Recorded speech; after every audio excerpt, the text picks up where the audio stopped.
Beef Wellington. It almost feels like a rite of passage for a YouTube chef to make this dish, and I get requests for it almost daily. I've actually made one before in a short format kind of video, but I thought I'd take the time to make another one in a longer format that hopefully you can execute at home. It's a pretty daunting dish. There's quite a few steps involved, but it's not actually super complicated. If you just break it down and take the time, you're gonna wanna set like half a day aside to do this though. Don't rush it. Don't try and do it for a dinner party the first time. You'll just stress yourself out. So if you take time to do it properly, it is a fantastic dish. So I'm just gonna focus on the beef Wellington itself. When it comes time to plate, I will plate it with mash and a sauce, but we won't kind of worry about getting into the details of those two components today, or this video will kind of just stretch out to a pretty extreme length. And just before we go any further, I'm just gonna ask you, can you please smash that like button? It helps me out heaps. So if you think you take any value at all from my videos, I'd really appreciate it. One little click on that like button, and that helps me keep creating these videos. So let's get started. So starting with the beef, and what we have here is a center cut piece of fillet of beef. Now in the US, this is called the Chateaubriand, but in Europe they call the Chateaubriand the head. So, but universally it's known as the center cut. So the reason you want the center cut is that it's the same size thickness all the way through, making sure that when you cook it, it cooks nice and evenly. So we're gonna wrap this beef Wellington in 4 layers. So starting with the pastry. Now, puff pastry, you can make it, there's lots of recipes online. I'm not gonna make it. I don't think there's anything wrong with using the bought stuff. Usually it works out just as well as the homemade stuff. If you do wanna make your own homemade stuff, then go right ahead. Nothing wrong with that at all. Next layer is crepes. So we're gonna make some crepes, just all-purpose flour, plain flour, eggs, some salt and some milk. After that, we've got the mushroom duxelle. So I've got some button mushrooms and some Swiss browns, some shallots, and some whiskey. Then we're gonna have a layer of prosciutto, and we're gonna wrap that whole thing up, bake it, and hopefully what we're looking for is a crispy outside pastry and a nice rare to medium rare cooked piece of beef fillet. If you follow all the steps correctly, there's no reason why this won't come out perfectly. So first thing we need to do is finely dice some shallots ready for the duxelle. Now the mushrooms, if you don't have a food processor, you can do this by hand, just with a knife. And just be careful you don't make mushroom puree. That's what we're looking for. So in a fry pan over a medium-low heat, you're going to add your butter and some olive oil, followed by your shallots and some salt. And you're just going to cook these out until they go nice and translucent. And just some thyme tied up, and that way we can pull it out easier later. So once your shallots are nicely cooked, you can add your finely chopped mushrooms to the pan and start cooking them out. Add a good seasoning of salt and a good few grinds of pepper and start cooking those down. You want it on a medium-low heat, and what you're trying to do is just get all the moisture out.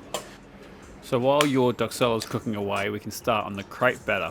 So it's a pretty simple basic pancake batter and savoury pancake batter, egg, flour, milk, salt, and give it a whisk till it's a nice consistency. And you want to let that rest for 15 minutes before you start cooking it. So this is about 15 minutes into the duxelle cooking, and you can see it's still pretty wet. So we'll just keep that cooking at the back.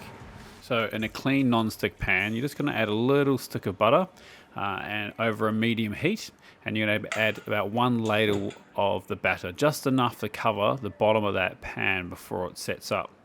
Once the bottom's all covered, just leave it for about 1.5 minutes before you flip it. So I made 4 crepes in total, but you could easily get away with just making 2. So now that your duxelle's dry, you're just going to add your whiskey and stir that around, followed by a good seasoning of salt and pepper, and take that off onto a tray to cool completely.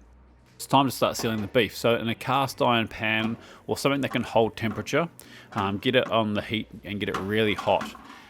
Cover your beef tenderloin in a neutral high temperature oil like grapeseed oil, and then season it with salt on all sides, making sure you get the ends as well. Add a little bit of that oil to the pan as well, and then get that in. You want a really hard sear on this fillet. You want to seal those juices in. So you're looking at about 1.5 to 2 minutes each side, but just use your ingenuity and just to kind of make sure you're getting good color all around it. Once that's got good color, remove it from the pan and give it a good brush with Dijon mustard, just so that it soaks in all that mustard flavor. So pull out a piece of cling film, and then you're going to lay down your crepes. You don't want them to overlap too much, but you also don't want any gaps in the middle. So once you've got enough crepe laid down, you think it's going to completely cover the beef fillet, you can start adding the prosciutto. And very similar to the crepe, where you don't want any gaps at all. So once you've I laid kind of 6 pieces in total down there. And then comes the duxelle, kind of like you're rolling sushi almost. You want a nice even layer that's going to completely cover the beef fillet. Once you're comfortable with your coverage, you're going to place your beef fillet in the middle and trim off any extra pieces of crepe that you've got there. They'll just get in the way later. Once that's all nice and trimmed, it's time to roll it up. So what you want is a really small seam at the bottom of the Wellington. So you don't want too much overlapping or it will look funny when you carve it. Once you think you're comfortable with that seam, you want to roll this as tight as you can get it, but not pushing too tight on the ends. If you do that, it'll kind of become a bit of a funny shape. So once you've got it nice and firm and all completely covered, get it in the fridge to chill down. All right. Time to roll this thing. Just get an egg wash ready first. 1 whole egg, 1 yolk.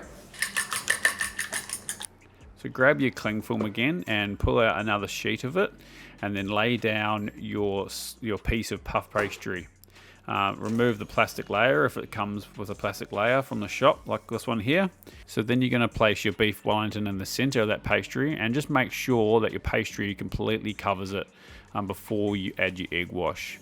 So once you're comfortable that you've got enough pastry there, just give it a brush at the seam with some of your egg wash, and then continue to roll your Wellington so it's completely encapsulated with the pastry, with as little seam as possible. And that seam is what you're going to place on the bottom when you're cooking it.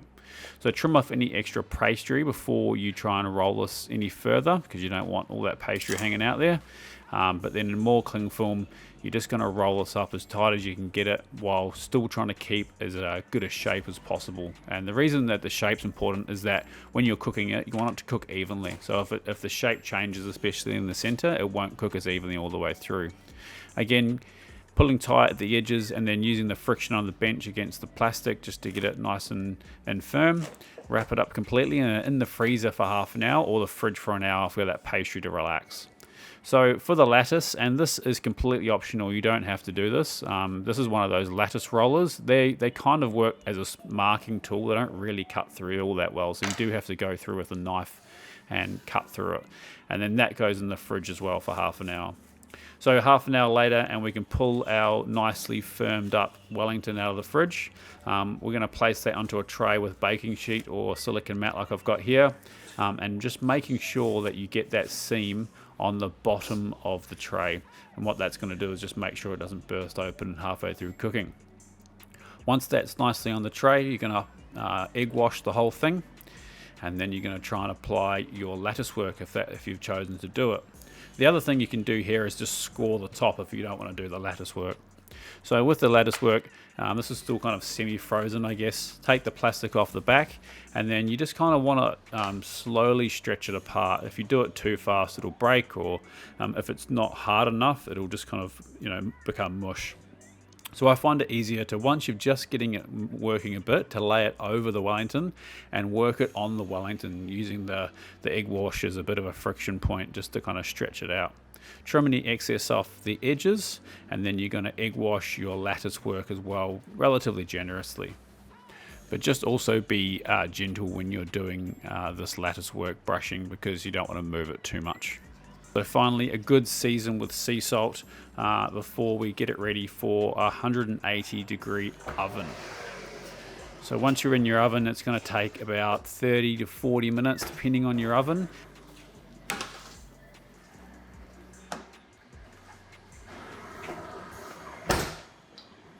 So I'm looking for an internal temp of about 46 degrees. I'm going to call that done.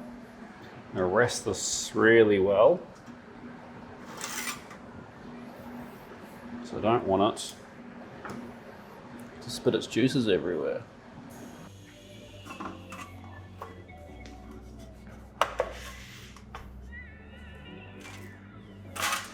Pretty happy with the crunch.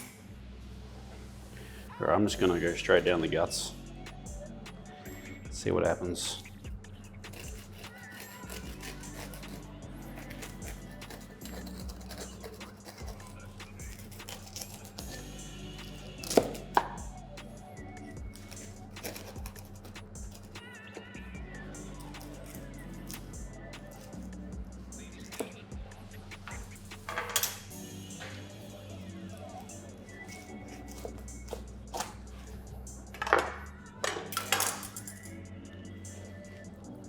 Whoa. Not too bad. Not too bad at all. Guess we should plate one up.